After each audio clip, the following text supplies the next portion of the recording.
That was all right. Mm-hmm. It's another tough one here. 613. 613. Oh, it's just one page. Good. Then we have a short story. Mm-hmm. All right. How are you doing? Who, me? Yeah, you're doing Oh, good. I'm just waking up. Good. Well, usually I you should work have right started reading now, but I'm not going to That- do it over again. No, I asked you to read some of my favorites. Oh, well, that's possible. Yeah, But you usually work at night, though, don't you? yeah. I mean, I'm not going to type tonight. Yeah. You using a word processor now? Computer. Computer? Yeah, and it's just about double my output. Has it really? And I think, it's a hell of a thing to say, but I think the work is just as good. Yeah. No carbons. Right. There's so many conveniences. I mean, you correct things right on the screen. I mean, it's one of the most marvelous inventions ever. The computer, the greatest invention of all time, I think. And I was very hesitant to get Linda rid of the said, IBM? should I get your computer? It's, I don't know, IBM. Well, you had an IBM I thought it would, typewriter I for a thought it while. would, I thought it would gulp up my soul, but it didn't. I don't think it has. It's hard to tell sometimes. We never know. So you use one? Oh, they're great. I love them. Remember the days of a carbon? You put a carbon in between two sheets of paper. Ridiculous. I have every typewriter I've ever owned. I've kept them for some reason. I don't know, through You divorces. have every what? All the portable typewriters I ever owned. Oh, yeah. Yeah. And I have these Underwoods. Oh, yeah. You can't use them, can you? When the computer breaks down, I tried, I couldn't type. I said, what the hell? Hank, you have your electric over there on the floor. Yeah. He saves it. And I have his old manual over there, which I use. You can You go won't. go ahead. No, that's it. You can go from computer to electric in maybe 20 minutes practice. But to jump from computer to manual, it's like total madness. You say, what? Nothing works. You can't do it either? Was Ham and Rye written on a computer? No. That was I've only had the computer in, 2 or 3 years? Oh, Hollywood This was is the written on a third computer. year. Right? No. 30 years. Just very recent. Couple years. This is the third year. Third year coming up. Oh. Are you working on a new novel? Yeah. It's, people are going to say I lost it. Because No, they're it's a not. detective It's novel. Oh, wonderful. And I'm just kicking my legs out, and this guy's doing all kinds of Tell outrageous them what things. it's called. Pulp. Dedicated to bad writing. And It's incredible, it's John. really, It's adorable. You'll because love I can make this guy say and do things I wouldn't ever dare do, but maybe I'd want to do. it. It's so funny. Absolutely. He's a vile and marvelous creature all rolled into one. It's a whole new realm. Yeah. But what happens, I get him to such jams that I can't work him out, and it takes 2 or 3 weeks before I can do the next chapter, figure out how to work him out of his jam. I don't know how it's going to end. But so far, it's lucky because it's tight, and it jumps. If it stops jumping, stops getting tight, I'll just say, well, it ends here. What the hell? I haven't committed suicide or something. It's pretty funny. Yeah. They've put chapters of it in Buzz magazine. You know that?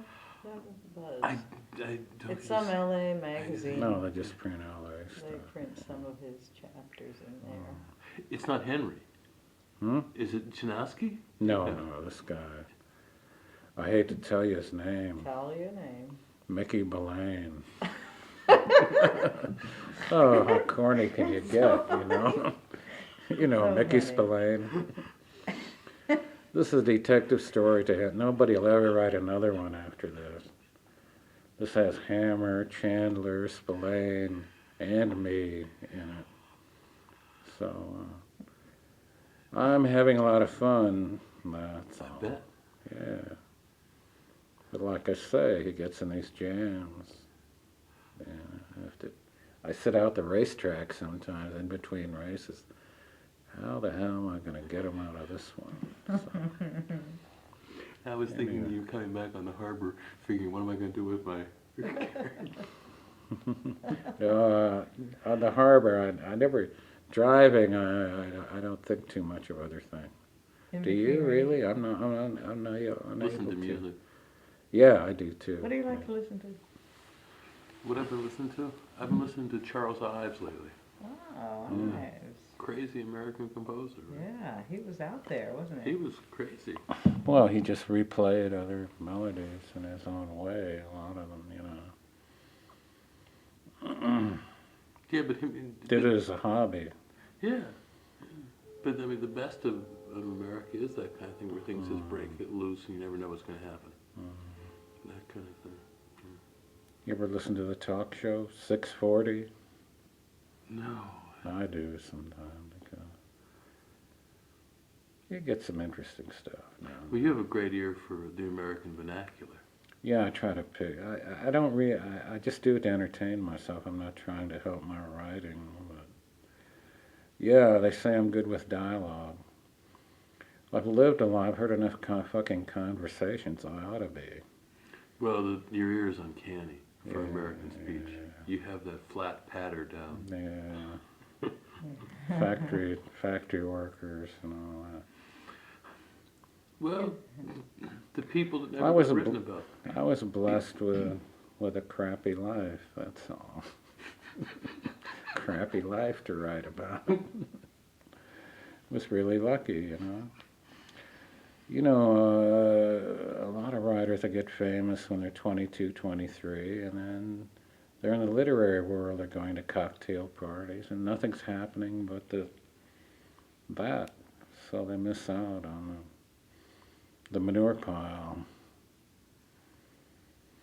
So anyhow, And you kept trying to leave Los Angeles. yeah, I kept coming back. Why'd you keep trying to leave? I mean, you're always heading out, right? I don't know, for a while there's always the dream you're going to hit a city that's different than the others. That's just stupid. You're going to meet different people a different way. Each city is a little bit different, but not that much. It's populated by people, that's all. So there's not much you can do. So I got tired of looking, and I came back, and here I am. Reading for Harper Collins, is that it? Or Collins Harper?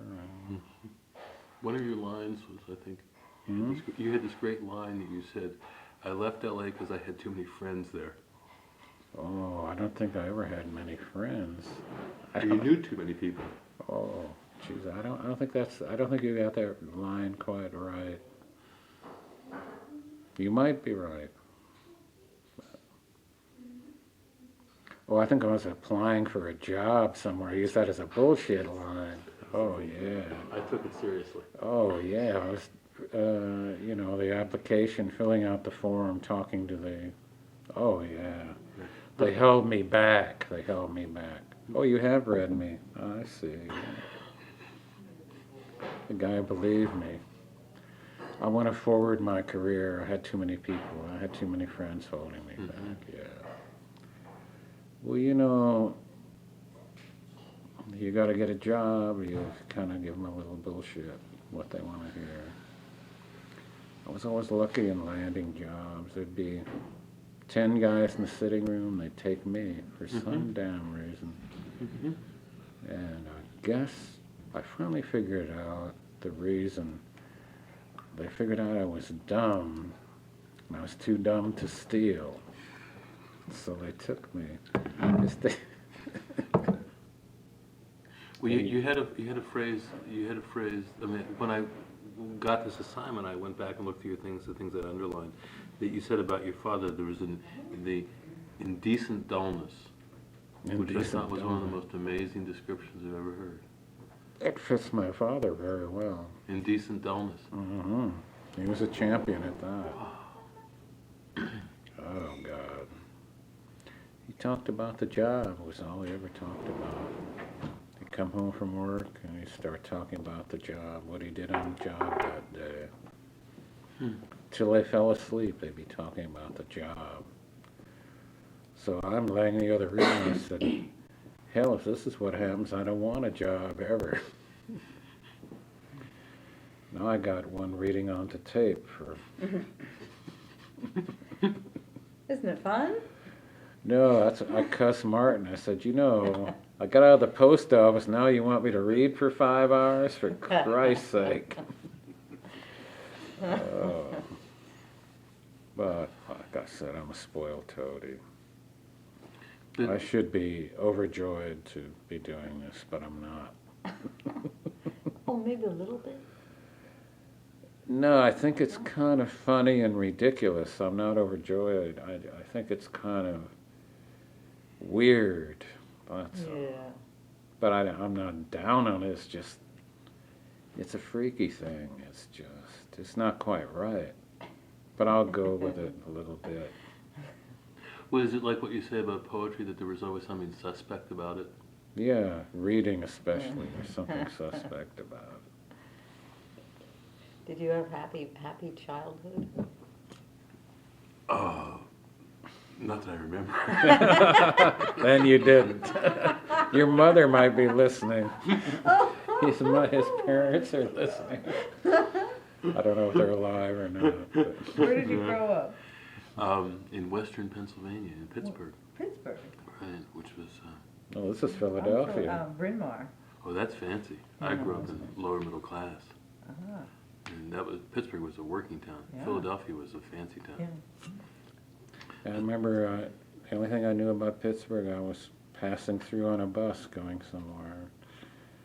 And of course I was starving and poor as usual. And I remember a guy was walking along the sidewalk. He dropped a $5 bill and there was no way I could get it because the bus was moving.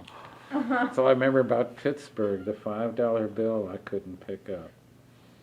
That was a lot in those days. Oh, hell yeah. But you always wrote about Los Angeles in a way that seemed to be more accurate than what Chandler did. Yeah, well, Chandler, I think, he mentions Sunset Boulevard or something.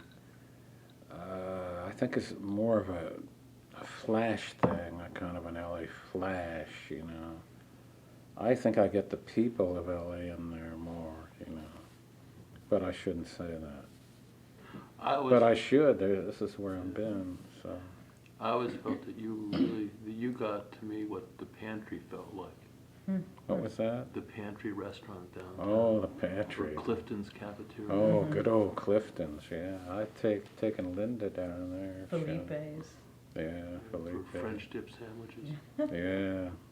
They're pretty good. Oh, yeah, good old, and the same old waitresses there. Never fire them.